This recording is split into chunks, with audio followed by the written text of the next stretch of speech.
మేము మా పార్టీలో కూడా పెద్దలు కేసీఆర్ గారు నిన్న మొన్న మా పార్టీ సమావేశాలు జరుగుతూ ఉన్నాయి జిల్లాల వారీగా.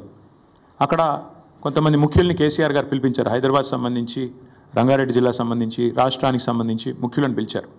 పిలిచి మరి ఇట్లా పిల్లలు ఆందోళన చేస్తున్నారు, మనం ఏం చేద్దాం, ఏ స్టాండ్ తీసుకుంటే బాగుంటుంది అని చెప్పి పార్టీలో కూడా కేసీఆర్ గారు చర్చించారు. చర్చించిన తర్వాత మేమందరం ఒక నిర్ణయం తీసుకున్నాం. ఆ నిర్ణయాన్ని చెప్పడానికే ప్రత్యేకంగా ఈరోజు ఈ ప్రెస్ మీట్ పెట్టడం జరిగింది. మేము అనుకున్నది ఏంటి అంటే, హైదరాబాద్లో ఈరోజు కాదు, మీరు ఒక్కసారి మా ట్రాక్ రికార్డ్ చూస్తే కూడా మేమేదో కొత్తగా ఇవాళ పర్యావరణ ప్రేమికులు కాలేదు, కొత్తగా మేమేమి మాట్లాడడం లేదు. హైదరాబాద్కి మా ప్రభుత్వం ఉన్నప్పుడు మేము చేసిన ఎఫర్ట్స్ వల్ల ప్రపంచంలో ప్యారిస్, బొగోటా లాంటి నగరాలను తలదన్ని గ్రీన్ సిటీ అవార్డు కూడా 2022లో మన ప్రభుత్వం ఆనాడు హైదరాబాద్ సిటీకి సాధించి పెట్టింది.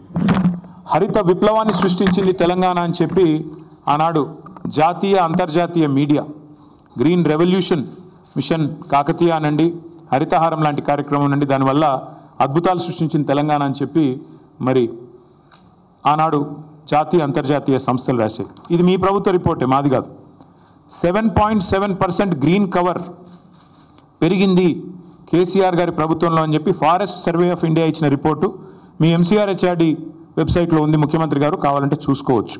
270 కోట్ల మొక్కలు నాటి హరిత విప్లవాన్ని సృష్టించిన ప్రభుత్వం మాది.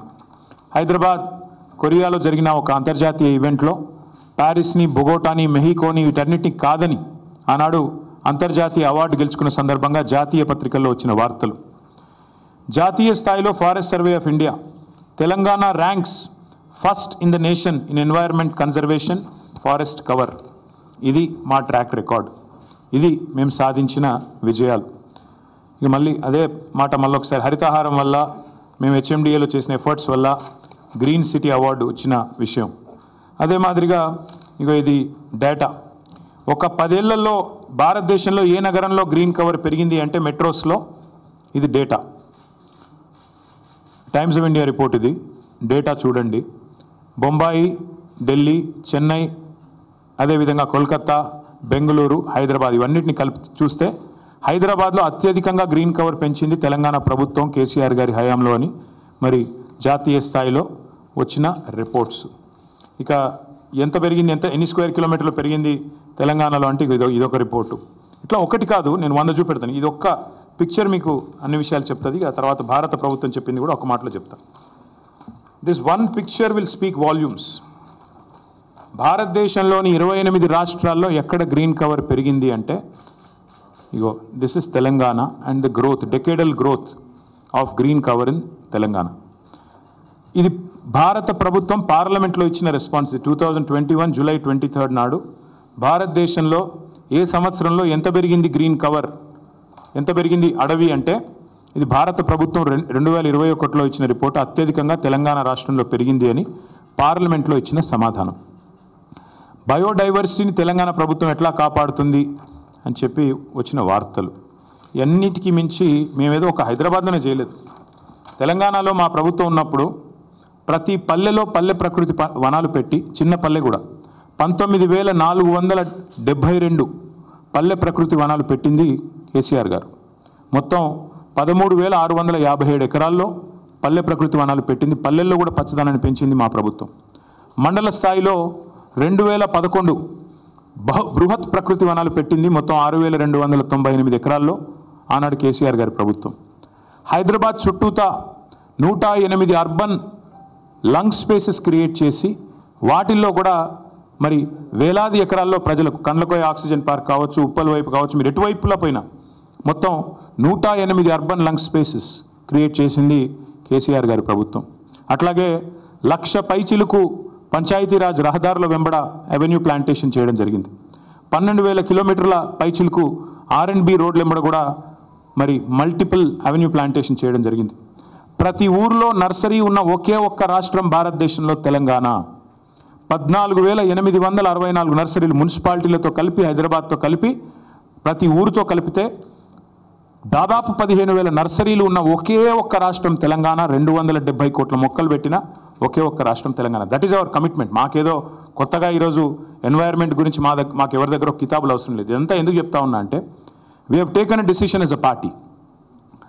That 400 acres which this government is eyeing like a real estate broker, ఆ 400 ఎకరాలను ఎట్టి పరిస్థితుల్లో, ఇది కేసీఆర్ గారి మాట, మా పార్టీ మాట, మా పార్టీ తరఫున మేము మాటిస్తున్నాం, 3 ఏళ్లలో మేము ఖచ్చితంగా మళ్ళీ ప్రభుత్వంలోకి వస్తున్నాం. ప్రభుత్వంలోకి వచ్చిన తర్వాత మేము ఆ 400 ఎకరాలని మొత్తం హైదరాబాద్లో, మొత్తం తెలంగాణలోనే అతి పెద్ద ఈకో పార్క్గా ఏర్పాటు చేస్తాము. ఇప్పుడే నేను స్పష్టంగా చెప్తా ఉన్నా, ఈరోజు ఎవరైనా రేవంత్ రెడ్డి విసిరే బిస్కెట్లకు ఆశపడి, రేవంత్ రెడ్డి చెప్పే మాటలకు ఆశపడి ఆ ల్యాండ్ 1 ఇంచ్ ఎవరన్నా కొనుక్కున్నా మళ్ళీ కుండ బద్దలు కొట్టినట్టు చెప్తున్నా, మమ్మల్ని తర్వాత అనొద్దు. ఖచ్చితంగా ప్రతి ఇంచు తిరిగి వెనక్కి తీసుకుంటాము. ఒక అద్భుతమైన ఈకో పార్క్, ఎట్లా అయితే ఒక సెంట్రల్ పార్క్ ఉంటుందో మన్హాటన్లో, ఆ స్థాయిలో ఒక అద్భుతమైన ఈకో పార్కును హైదరాబాద్ ప్రజలకి గిఫ్ట్గా అందిస్తాము. అటు సెంట్రల్ యూనివర్సిటీ విద్యార్థులకు ఆ గిఫ్ట్గా ఉంటుంది, హైదరాబాద్ ప్రజలకు కూడా ఇది ఒక గిఫ్ట్గా ఇస్తాము. ఇది మా కమిట్మెంట్, ఇది మా బాధ్యత. హైదరాబాద్ ప్రజలు మా ఓట్లేసి గెలిపించారు. మొన్నటి ఎన్నికల్లో కూడా ఏకపక్షంగా కాంగ్రెస్కి 1 సీట్ ఇవ్వకుండా గెలిపించారు. So we're committed to protecting environment in the city of Hyderabad, in the state of Telangana. ఆ 400 ఎకరాలు పొరపాటున కూడా ఎవరు కొనవద్దు. కొంటే మీరు నష్టపోతారు, మమ్మల్ని తర్వాత తప్పుపడ్డద్దు. ప్రభుత్వంలోకి వచ్చిన తర్వాత కాదు, 3 ఏళ్ల ముందు చెప్తున్నాము. మమ్మల్ని తర్వాత అనవద్దు, ముందే చెప్తున్నాము. ఈ ప్రభుత్వం రియల్ ఎస్టేట్ విస్తరణ కాంక్షతో పనిచేస్తోంది. మేము మాత్రం భవిష్యత్ తరాల కోసం ఆలోచిస్తున్నాము. A politician thinks about next election, a statesmen thinks about next generation. అందుకే మా నాయకుడు కేసీఆర్ గారు చెప్పారు, వచ్చే తరాల కోసం ఆలోచించాలి ఆ 400 ఎకరాలు. ఎందుకంటే మొన్నటిదాకా కోర్టు డిస్ప్యూట్లో ఉంది కాబట్టి మేమే కొట్లాడినాం కోర్టులో కూడా. ప్రైవేట్ వ్యక్తులది కాదు, ఆ ల్యాండ్ ప్రభుత్వాంది అని మేము కొట్లాడుతూనే ఆ ల్యాండ్ తిరిగి ప్రజలకు వచ్చింది. ఇవాళ అదేదో రియల్ ఎస్టేట్ కింద అమ్ముకోవడానికి కాదు మేము కొట్లాడింది. ఆ ప్రాంతంలో పర్యావరణ పరిరక్షణ జరగాలి, ఆ ప్రాంతంలో ఒక అర్బన్ లంగ్ స్పేస్ ఉండాలి. ఢిల్లీ మాదిరిగా మన నగరం మారొద్దు.